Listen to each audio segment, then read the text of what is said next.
There's so many things that need to be done in the women's movement still.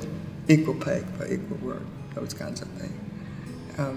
And still, though, if you look at the Fortune 500, they only have the women CEOs are very underestimated for how many women there are.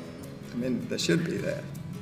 But at the Carter Center, we became really interested in women's issues from a human rights perspective. And we have here every year a Human Rights Defenders Conference. And we bring people in from all over the world who are working in their own countries to try to get even rights, even democracy, even education for their children and health care and those kinds of things. And so for the last few years we had one conference, and it was so, it hurt you so bad to see how women suffered in parts of the world, other parts of the world, and also in our country. That for the last 2 years have done the same conference, trying to decide what we could do. And these are about issues like slavery. And as I said, that issue is local because there are more people sold into slavery through Atlanta than anywhere else in the Southeast. I think it's in the country. And when you give reasons for it, you can see why it bothers you. The reason Atlanta is a hub is because of our airport. And so many women come in from Latin America where they have dark skin. A dark-skinned woman can be sold for $1,000 to here in Atlanta.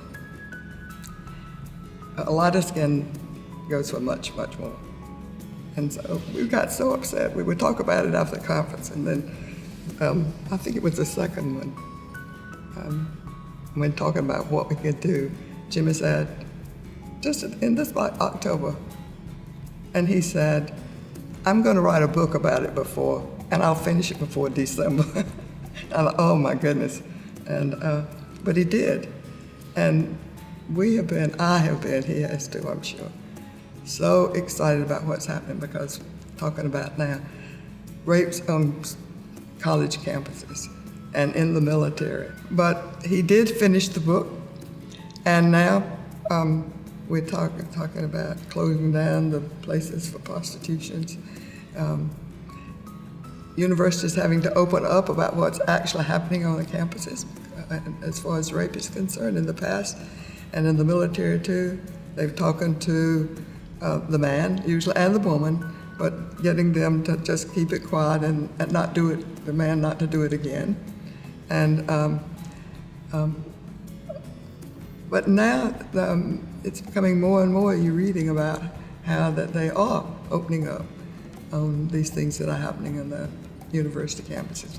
The time was ripe to bring that issue up, because so many people that knew about it and just hadn't spoken out about it, about how women's rights are not being held up.